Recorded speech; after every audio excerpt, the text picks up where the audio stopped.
Awesome, and then we'll talk about the first year. So you're going to pay him $240 for the first 6 months this year. In September 30th, is that right? So, yeah, September 30th, we'll get a notification to him. If you continue to pay the dues, I will keep it over. If you go December 31st of 2011, okay? And he'll do that every year. The one exception is the first year, when we start paying him the money, he's going to put all the money in a separate bank account. And after 3 months, if he doesn't have 85% participation, in other words, people saying, I'm just not going to do it, I'm not going to do it. He reserves the right to refund that money pro rata, take it for the 3 months that he had the course open, refund that money to us and close the course. Because what he's saying is, I can't afford to keep the course open. Not going to pay to keep the course open unless the community gets behind us. The process we have today, let's talk about this a minute because this is in there as well. The process we have today is once you have defaulted on your dues of $235 for 3 years, if you add penalties and interest in that, it comes to about $1,000. We've already put a lien on your property. Now we voted to foreclose on the house because most of the people that hadn't paid it's not because they can't afford to, they're just saying, I'm not going to participate. So when the mortgage company sees that we're trying to foreclose and the mortgage company has first right, the mortgage company is going to put pressure on the payers. And we need the money to operate the association. Okay, and we got several families owe us over $1,500. $235 a year is pretty dirt cheap. If this passes, this is going to be separate from the $235. When you get your bill, it'll be your normal dues, and you'll have this special assessment. On the special assessment, he has asked us to follow the legal procedure in the Florida law of 45 days if you don't pay it by February 1st. 45 days notice, correct me if I'm wrong. And then once you get that letter of notice, we send you another letter saying 45 days we place a lien on the property. That's all we do for the $235 until 3 years. What he's going to do is he wants us to assign to him the right of collection for his portion. Okay? And we've agreed to do that. Let me tell you why we've done it. If 100 people decide not to participate, we have to spend about $30,000 in letters and lien fees. That's a third of our budget. We cannot afford to do that. And we even got him in the agreement to say, for the 45-day letter and for the lien, we may hold back money to do that from his stipend. So it's not going to cost the association anything. All right? Does that help at all? Yeah, that answers that question. And one more was where he was talking about the reserve fund for the green fees and the golf carts for maintenance and replacement. Is there a cap on that for each year?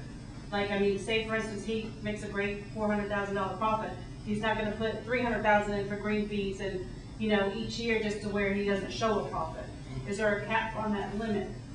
Or the cap on the limit is what it would cost him to replace those two items. Okay. And just a frame of reference, obviously I was going to spend $750,000 through there. So certainly if we see that reserve fund getting to a point where, you know, it's significant excess of that during our audit, we would bring that to that, you know, we would say something, but that's a long way from now. Okay. Since you're charging zero. I mean, to where they're having like so many golf carts replaced, I mean, is there, where it's not something outrageous? I think that's what the audit is going to show. Okay. You know, we have just as much, you know, that $400 comes out of our pocket too. So we want, our job is to represent the homeowners as best we can. We're going to look at all those things. Do we get copies of the audited financial statements?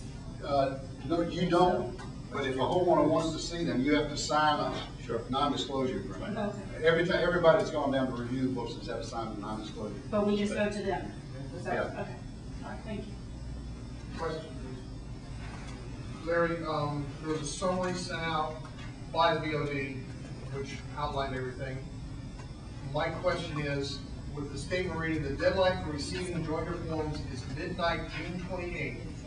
How are you going to count any yes votes that are received and dated past that? I understand some are in the mail. This is not a legal document. What is important now is to say in the AK1. So far we've been full, right? So we've been full all this time? But a big day? Well, let's answer the question. Florida law does not require that there be a date. It can go ad nauseum. Okay? But he's not going to stand with that. But if you put a date, June 28th, beginning. On the I thought it was July 1, and I don't know, I can keep changing it. July 1 is when he wanted an answer. The payment on one off. those dates were somewhat arbitrary, obviously, because if you put a date there, then nobody would still be talking about this 6 months from now. You had to put a date, kind of call it closure. But we're close enough that it looks like, you know, if the numbers come in, continue to come in, that the majority of the homeowners, or the 2/3 are gonna vote for this. So as the board made a decision to continue for a few more days, nobody wants to get this done more than anybody up here, I can promise you that. Carol Wilson, to her credit, and I don't know about the rest of the people, but spending at least 10 to 12 hours a day on this. For all that money, I don't think she's making, you know.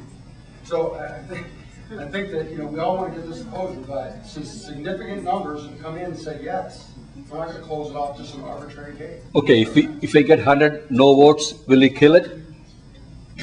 If we do not get a 2/3 of the the amendment form signed, it is a dead issue. Okay. So if you get more than 1/3 no, that's it. Correct. But you don't have that. How many no do you have? I have not counted. Because we are not turning it in. I am a no vote, I did not turn it in. How do you know so? If some of them are voting, we're just not returning the jointer. How is it that you do not know, how do you know We that? have all the people have returned the jointers, if we don't know, obviously, Mr. Monty's a no. We don't, you know, we counted him as a no. I want to say again, at the meetings we had, after the meeting, we said, we'd like you to sign the amendment. People said, I want to see the agreement first. We had not considered that they would want to do that. So we said, here's what we'll do. So that was 100, that was It was 126. saying that. Want to see the agreement Yeah, first? they took the amendment and said, after I see the agreement, I'll sign. We've got their names. We're in the process of contacting them. We've got about 100 left to contact. That said they would sign if they would sell the agreement, if they like the agreement. Yeah. And by the way, of the 26 we contacted, everybody didn't like the agreement. So there are no. No, that's right. They've been recorded as a no. But we're also asking if you have the agreement, you have the amendment, you understand it, we would like to know what your vote is, yes or no.